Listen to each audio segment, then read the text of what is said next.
Hello friends வாங்க இன்னைக்கு வந்து காளான் கருப்பு சுண்டல் குருமா எப்படி செய்கிறதுன்னு பார்க்கலாம். இந்த குருமா சப்பாத்திக்கெல்லாம் ரொம்பவே நல்லாயிருக்கும்.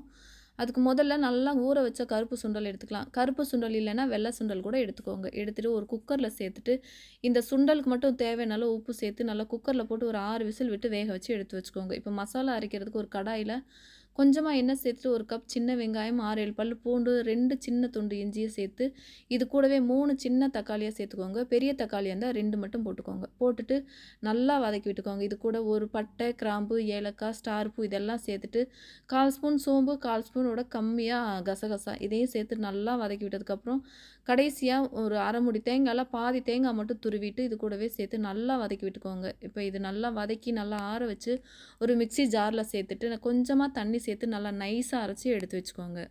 இப்போ குருமா பண்ணுறதுக்கு ஒரு கடாயில் கொஞ்சமாக எண்ணெய் சேர்த்துட்டு கடுகு போட்டு தாளிச்சுக்கோங்க. தாளிச்சதுக்கப்புறம் இது கூட காரத்துக்கு தேவையான அளவுக்கு 2 பச்சை மிளகா, ஒரு கொத்து கருவேப்பிலை, ஒரு பெரிய வெங்காயம் நீளமாக கட் பண்ணி சேர்த்து நல்லா வதக்கிக்கோங்க. ரொம்ப நல்லா வதங்கணுன்றதில் ஓரளவுக்கு வதங்கினா கரெக்டாக இருக்கும். இது கூடவே சின்ன தக்காளி ஒரு தக்காளி மட்டும் போட்டு இதையும் சேர்த்து நல்லா வதக்கிட்டு நம்ம நல்லா கட் பண்ணி வச்சுருக்க காளான் இது கூடவே சேர்த்துக்கலாம். காளான் கட் பண்ணும்போது ரொம்ப சின்ன சின்னதாக கட் பண்ணாமல் ஒரு காளானை 4ஆக கட் பண்ணிங்கன்னா கரெக்டாக இருக்கும். இதெல்லாம் நல்லா ஒரு வாட்டி கலந்து விட்டுக்கோங்க. கலந்து விட்டுட்டு 1/4 ஸ்பூன் மஞ்சத்தூள் சேர்த்து நல்லா ஒரு வாட்டி கலந்துட்டு கொஞ்சம் நேரம் தட்டு போட்டு மூடி போட்டு வேக வச்சுக்கோங்க. மூடி போட்டு 2 நிமிஷம் வச்சிங்கன்னா கரெக்டாக இருக்கும்.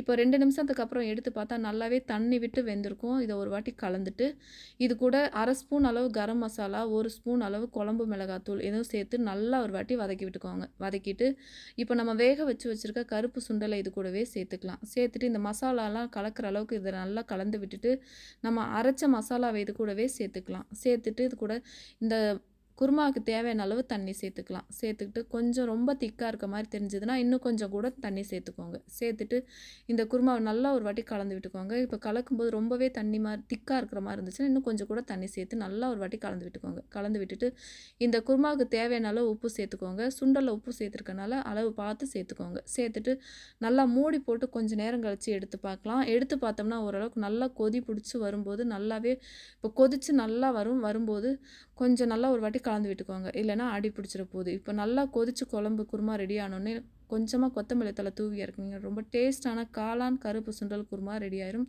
இந்த குருமாவை கண்டிப்பாக ஒரு வாட்டி செஞ்சு பாருங்கள். செஞ்சு பார்த்துட்டு எப்படி வந்திருக்குன்னு சொல்லுங்கள். இந்த வீடியோ உங்களுக்கு பிடிச்சதுன்னா என்னோடய சேனலுக்கு சப்ஸ்கிரைப் பண்ணுங்கள். தேங்க்யூ.